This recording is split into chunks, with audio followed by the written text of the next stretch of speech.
முதல்வர் விஜயோடைய மனைவி சங்கீதா இன்னைக்கு செங்கல்பட்டு குடும்ப நல நீதிமன்றத்துல அவங்க தாக்கல் செய்திருந்த விவாகரத்து மனுவை வாபஸ் பெற்றாங்க.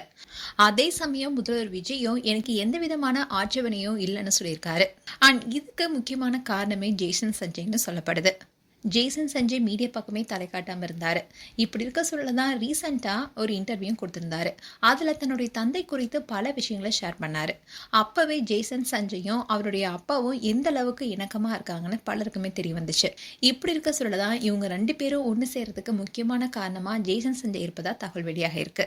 முதல்வர் விஜய் அண்ட் சங்கீதா இவங்க ரெண்டு பேருமே திருமணமாகி 27 வருஷத்துக்கு அப்புறமா கருத்து வேறுபாடு காரணமாக டிசம்பர் மாதம் சங்கீதா விவாகரத்து கோரி மனு தாக்கல் செஞ்சாங்க.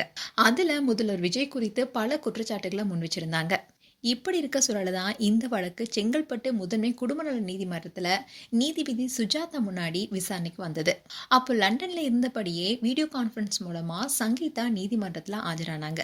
அண்ட் அதுக்கு முன்னாடியே சட்டப்பேரவை கூட்டத்தொடர் இன்னைக்கு நடந்துட்டு வந்ததுனால முதல்வர் விஜய் நேரில் என்னால ஆஜராக முடியாதுன்னு அவருடைய தரப்புல சொல்லியிருந்தாரு. அதனால இந்த வழக்கை வேறொரு நாளுக்கு ஒத்திவைக்குமாறும் பேசியிருந்தாரு. ஆனா அதே சமயம் சங்கீதா காலையில வீடியோ கான்பரன்ஸ் மூலமா பேசுனதுனாலயே கண்டிப்பா இந்த வழக்கை இன்னைக்கே விசாரிக்கணும்னு சொல்லியிருந்தாங்க. அதனால நீதிபதியும் மதியத்திற்கு மேல ஆஜராக சொல்லியிருந்தாங்க. அந்த சமயத்துல தான் நீதிபதி சுஜாதா அவர்கள் சங்கீதா கிட்ட 1/2 மணி நேரம் விசாரணை நடத்திருக்காங்க. விசாரணையில சங்கீதா பல விஷயங்கள் குறித்து ஓப்பனா பேசியிருக்காங்க. இதை தொடர்ந்து தான் இறுதியில விவாகரத்து மனுவை வாபஸ் பெறுவதா சங்கீதா திடீர்னு தெரிவிச்சிருக்காங்க. அண்ட் சங்கீதா கிட்ட விசாரணை நடத்தும் போது அங்கிருந்த பலருமே வெளியே போக சொல்லியிருக்காங்க. இதை தொடர்ந்து 1/2 மணி நேரத்துக்கு பிறகு சங்கீதாவும் வாபஸ் பெறுவதா சொல்லியிருக்காங்க. அண்ட் அதே மாதிரி முதல்வர் விஜயும் சங்கீதா விவாகரத்து மனுவை வாபஸ் பெறதுல எனக்கு எந்த ஒரு ஆட்சேபனையும் இல்லைன்னு சொல்லியிருக்காரு. அண்ட் சங்கீதா எடுத்த இந்த முடிவில் ஜேசன் சஞ்சய் பெரும் பங்கு வகிச்சிருக்காருன்னு சொல்லப்படுது.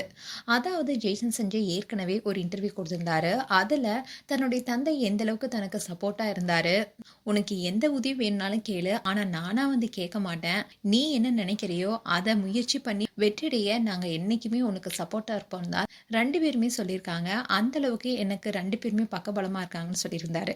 அதே மாதிரி தன்னுடைய அப்பா முதல்வர் விஜய் சரித்திர சாதனை படைச்சிருக்காருனோ, இப்படி இருக்கிறதுனால அதுக்கான பொறுப்பும் கடமையும் எங்களுக்கு நிறையவே இருக்கு, எங்க குடும்பத்தில் இருக்க ஒவ்வொருத்தருக்குமே அந்த உணர்வு இருக்குன்னு சொல்லியிருந்தாரு. அண்ட் ஜேசன் சஞ்சய் பிரச்சனையில தான் இருக்காரு.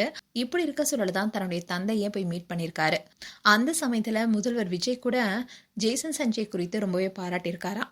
அதாவது இன்டர்வியூல ரொம்பவே தெளிவாகவும் ரொம்பவே மெச்சூர்டா அழகான பதில கொடுத்திருந்தேன்னு பாராட்டியிருந்தார்.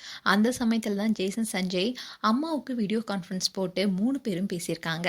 அப்பதான் பல விஷயங்கள் குறித்து 3 பேருமே டிஸ்கஸ் பண்ணி பேசியிருக்காங்க. அப்போ நீங்க 2 பேருமே சேர்ந்து வாழணுங்கிறது தான் எனக்கும் தங்கச்சிக்கும் இருக்க விருப்பமே. அப்பதான் பல விஷயங்கள் குறித்து 3 பேருமே டிஸ்கஸ் பண்ணி பேசியிருக்காங்க. இதை தொடர்ந்து தான் சங்கீதா இப்போ விவாகரத்து மனுவை வாபஸ் பெற்றதா சொல்லப்படுது. எது எப்படியோ ஜேசன் சஞ்சயால குடும்பம் ஒன்று சேர்ந்தாலும் சரி, இல்ல எந்த காரணத்தினால ஒன்று சேர்ந்தாலும் சரி, எல்லாருக்குமே இந்த விஷயம் இப்ப மகிழ்ச்சியை கொடுத்திருக்கு. மேலும் விஜயன் சங்கீதா விவாகரத்து மனுவை வாபஸ் பெற்றது குறித்து உங்களுடைய கருத்துக்கள் என்ன என்பதை கமெண்ட் செக்ஷன் சொல்லுங்க. அண்ட் இது போன்ற வீடியோஸை பார்க்க நியூஸ் தமிழ் கிட்ஸ் சப்ஸ்கிரைப் பண்ணுங்க. அண்ட் மறக்காம நோட்டிபிகேஷன் பட்டனை கிளிக் பண்ணுங்க.